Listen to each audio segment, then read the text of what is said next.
Chapter 17. Bounty and Peril. Great black clouds and terrific storms announced the arrival of winter. We left our spacious home only as needed. Though we had plenty to do, the time dragged on. We went riding whenever the rain slackened. Despite my best efforts, morale was sagging. When someone would complain, Fritz and I would exchange glances, and I knew he understood. Soon my eldest brought me a helpful idea. Father, could we make some sort of light canoe faster and more maneuverable than our other boats? Everyone liked this idea except Elizabeth. In her words, we already have a pinnace and a canoe. Why do we need a third way to drown by accident? I will make it very safe, dear, I told her. The Greenlanders make a boat called the kayak, which is easy to right once capsized, yet hard to fall out of. Fritz, let's get to work. We must make it sturdy enough to ease your mother's fears. We began with a whole whalebone skeleton with split bamboo to strengthen the sides and a covered top. The rider was to sit in a square hole in the middle. It was a perfect winter project. By the time we finished, the rains were gone. Our porch was beautiful and fragrant with the vines, and our croplands promised bountiful harvests. Thousands of happy birds soared over a land teeming with life. Once we could move the kayak outside, we finished her by covering the sides and deck with sealskin. Then we caulked the seams with rubber. The boat was so light I could lift it with one hand. We voted Fritz her owner. But his mother set a condition. We still have the swimming belts. You will wear one in case the thing runs against a rock or something, she ordered. His brothers laughed to see him in a swimming belt, for he had always been the best swimmer. Fritz wisely held his tongue and got into the kayak. With a few swift oar strokes, he was headed towards Shark Island, with us behind him in the pinnace. At the island, we were glad to see our antelope thriving. They had grown much over the winter and had used the shelter we built them. And to my delight, our palms and mangroves sprouted nicely. The other seeds I had scattered were also doing well. We climbed up the rocks and made another good discovery. A bright, sparkling spring most welcome to the antelope. This good news made us curious to see if Whale Island was doing as well. There the news was mixed, for all the saplings except the coconut palms had taken rabbit damage. While we were glad the rabbits had flourished, we couldn't let them continue to ruin the young trees, so my sons and I enclosed them in thorny hedges. It was impossible to forget the whale's skeleton, long since picked clean and bleached to perfect whiteness in the sun. I thought the vertebrae might be useful in making a crushing machine, so I separated 10 or 12 and rolled them down to the pinnace. Since they would float, we tied them together to tow behind us. The next morning I wanted to find a suitable tree to provide building blocks for the crusher. When I went to our stable for a mount, only the bull and buffalo were there. The boys had gone off with their guns, mounts, and traps, so I'd have to go alone. I saddled Storm, collected Fawn and Bruto, and headed over Family Bridge. The cassava fields were in shambles, with many of the roots dug up and eaten by animals. Pig tracks were everywhere, and I decided to trail the invaders. At the old potato field, I nearly lost the trail. As I tried to rediscover it, I heard a loud barking from Fawn and Bruno and ran to see. They had found our old sow at bay, complete with her family, all baring their teeth and grunting fierce enough to keep both dogs, large mastiffs and by no means timid, at a distance. I raised my gun and fired twice, bringing down the 2 pigs and putting the rest to flight with the dogs after them. I loaded the pigs on Storm, called off the dogs, and continued through the forest until I found a suitable tree, which I marked before heading home. Having stayed behind, Ernst was available to help me butcher the young pigs, which I handed over to my wife for dinner. I hoped my other sons would be back in time to share in it. Late in the evening we heard the unmistakable trampling sounds. Jack came thundering up on his ostrich with Fritz and Fran soon following, game bags full. They emptied them to reveal 4 birds, a kangaroo, at least 20 muskrats, a monkey, and 2 hares. Without explanation, Fritz also threw down a bundle of thistles. The boys seemed almost wild with excitement at the success of their expedition. Jack exclaimed, "Father, you can't imagine how much fun it is to hunt on an ostrich. We flew so fast that I had to shut my eyes to keep out the dust. You must make me some sort of riding goggles, or I'm going to go blind." "Indeed," I replied, annoyed. "I must do no such thing." "Why not?" he asked, surprised at my tone. "First, because I'm your father, not your servant, and second, because you're perfectly capable of making your own. I congratulate you on your successful hunt, and I appreciate your hard work. But I wish you'd let me know before going off all day like this. It's inconsiderate to leave us here wondering and worrying with no idea what you're up to. Now, go take care of your animals, and then we can have dinner."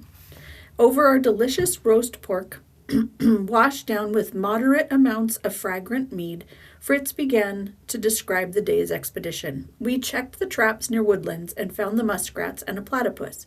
We spent the rest of the day hunting and fishing. "I ran down the kangaroo," interrupted Jack. "No one else could keep up." "As I was about to say," continued Fritz, "we also gave some thought to the garden. I got some cinnamon plants and sweet apple cuttings. Father, I'd like you to have a look at my thistles. They look like a plant used to make wool." I did so, and he was right. They were fuller's thistles, very useful for brushing cloth. By this time, it was late. After evening devotions, we went to sleep. After breakfast, I examined the boys' kills. It would take days of hard, messy work to skin them all, but I had a plan. The surgeon's chest from the wreck had included a large syringe, which I fitted with a couple of valves to create an air pump. I laid out the kangaroo, took this pump in hand, and said, "Let's get started." My sons looked at me in amazement. "Skin a kangaroo by squirting it?" they said, laughing. I hung the kangaroo by its hind legs from a tree branch, then made a small cut in the skin, inserted the end of the syringe in this opening, and I pumped with all my might. The kangaroo's hide bloated into a grotesque shape, and I kept working until I could force in no more air. With a bold cut through the belly and a few other quick slashes, the animal was cleanly skinned. "What a splendid plan!" cried the boys. "But how can that work?" "Simple," I replied. By now you've cut up enough animals to realize that the skin is attached only by a slender fibers. Forcing air inside stretches and breaks the fibers, and one can easily remove the skin. The Greenlanders first find this very efficient, but since most of their kills are made at sea, they get a second benefit. The inflated kill can be towed ashore. This method turned a long job into a couple days' work. I now summoned the boys to help me cut wood for my crusher, and we set forth with wood-cutting tools. At the marked tree, I sent Fritz and Jack up to cut off the high branches and run ropes through the top. Once that was done, Fritz and I attacked the trunk with a two-man saw, and when it was cut halfway through, we adjusted the ropes to guide its fall. After some more sawing, we gave a united pull on the ropes. The trunk cracked, swayed, and came crashing down. After 2 days of limbing and sawing the trees into 4-foot blocks, we carted home 4 large blocks and 2 small ones. With these and the whale vertebrae, my machine was complete. Unfortunately, this work had kept my eyes off our grain fields. One evening the birds declined their evening feed, and I recalled that they'd come from the direction of the grain field. I hurried off to see what damage they had done, and found to my great joy that the grain was perfectly ripe. How will we get this done? How will we all get all this done? Asked my wife. "Harvesting, threshing, fishing, salting, pickling, and think of my potatoes and manioc roots. What will become of them? We need to harvest those as well, but we have no time." "Don't worry, dear," I said. "There's no hurry about the manioc, and this fine, light soil makes potato digging much easier than in Switzerland. If we leave the younger plants in the ground, we won't need to plant more. We'll harvest Italian style, which will save time and trouble. Since we're getting 2 crops this year, we can afford to use this method." Without further delay, I began leveling a large space of firm ground to act as a threshing floor. Then I covered it with a thick layer of wet clay. Then we rolled, beat, and stomped it until it was hard, flat, and dry. We then slung our largest wicker basket between Storm and Grumble. armed ourselves with reaping hooks, and went out to harvest. My instructions were just grab the stalks where it's convenient without bending over and cut. If they're too short to reach standing up, leave them. Bundle up the stalks into sheaves and then throw them in the basket. We saved a lot of work this way. Much to my boys' satisfaction, we left a field of tall, headless stubble. My wife was horrified at the untidy scene. "This is dreadful," she cried. "You've left a lot of it growing on short stalks and wasted all that straw. I don't approve of your method at all." "Fear not, my wife," I assured her. "The Italian method doesn't waste the straw. They pasture their cattle there and let them have whatever grain is left. They let the grass grow up and mow it for winter fodder, and now we'll have thresh it Italian style as well, which will also save us time and trouble." The boys laid the sheaves in a large circle on the threshing floor, then mounted Storm, Grumble, Lightfoot, and Hurricane. They went round and round with much joking and laughter, trampling the grain as dust, and the chaff flew in clouds around them. From time to time, the animals took mouthfuls of the tempting food. After threshing came winnowing, throwing the threshing grain high in the wind with shovels so that the useless husks blew away while the grain fell to the ground. Of course, the fallen grain was very attractive to our birds. My wife wanted to keep them away, but I thought they deserved a share in our bounty. "Let them enjoy themselves," I said. "What we'll lose in grain we'll gain in chicken pie and roast goose." Our harvest left our pantry full to bursting. In anticipation of a second harvest, we mowed the stubble and prepared the field. Flocks of quail and partridges came to pick at the scattered remnants. We only shot a few, but next year we planned to spread nets to catch larger numbers. My wife was very satisfied to see the straw carried home and stacked. The corn husks would make good mattress filler, and burning the stalks would yield alkali-rich ashes with many uses. I planted rye, barley, and oats in hopes that they would ripen before the rainy season. Just as we finished our farming work, the herring banks showed up, but this year we pickled only 2 barrels. We were more aggressive with the seals that came next, for we needed a lot of seal skins.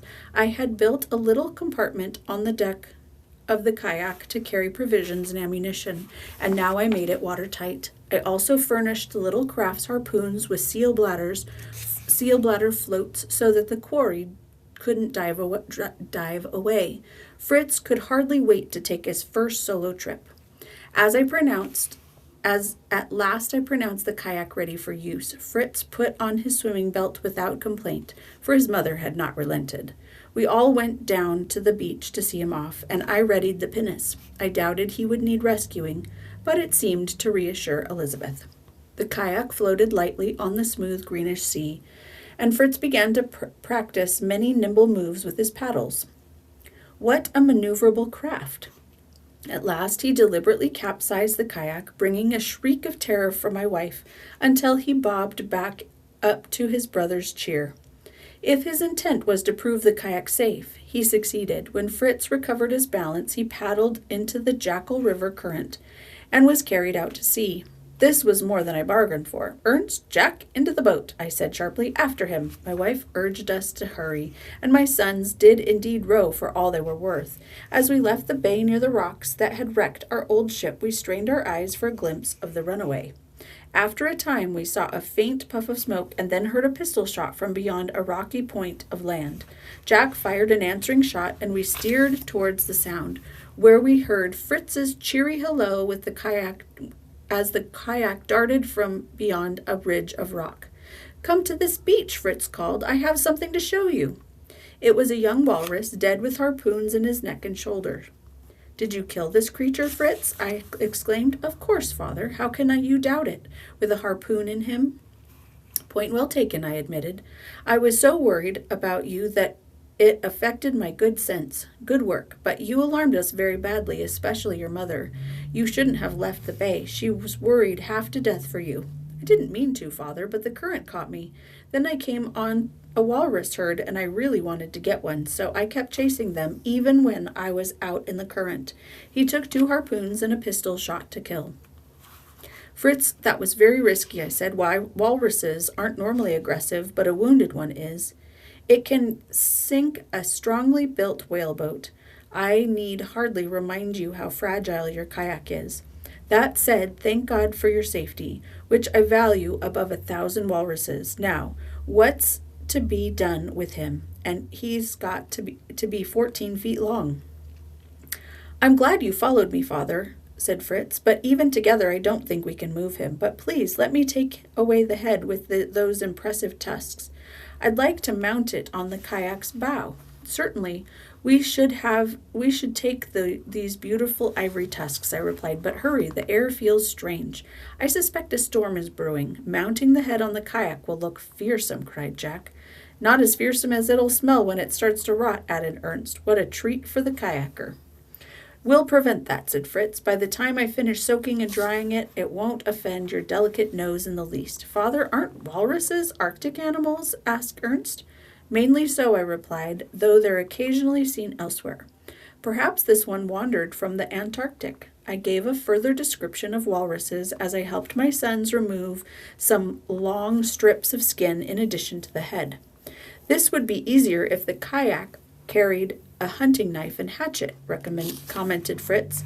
A compass mounted in front of the rider would also help, if protected from salt water, and Mother would approve. You're right, son. When we get back, we'll make those improvements, I said, beginning to think of methods and materials.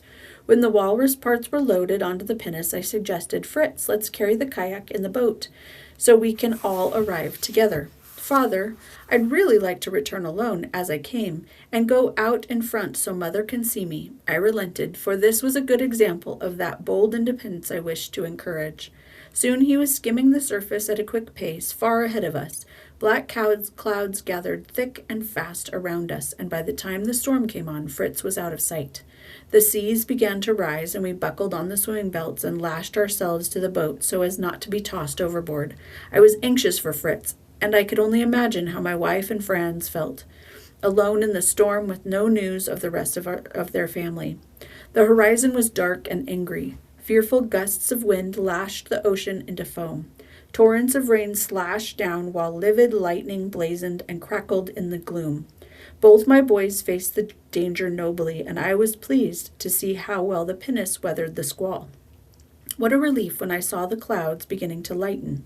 The storm cleared as quickly as it had come, but the heavy waves remained dangerous for some time. I never lost hope for ourselves, but I feared the very worst for Fritz. In my mind, I gave him up for lost, but I prayed with my whole agonized heart.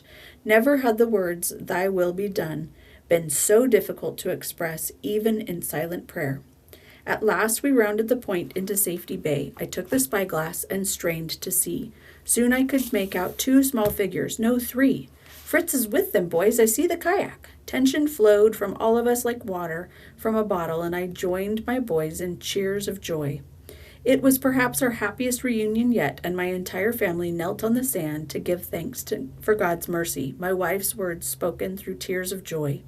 At Rockburg, we changed into dry clothes. As we had dinner, we told our stories of the walrus hunt and the storm. Fritz had arrived as the worst of the storm began to pass. The kayak handled the seas very well, Father, he said. Fine work. Never had so much rested upon that workmanship, I reminded myself, and I knew that in the future I must do even better. After dinner, the boys carried the walrus head to our workshop to begin the embalming process. It would surely be an imposing figurehead.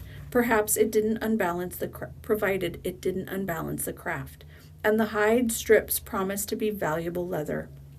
But I was simply glad we hadn't paid a terrible price for them.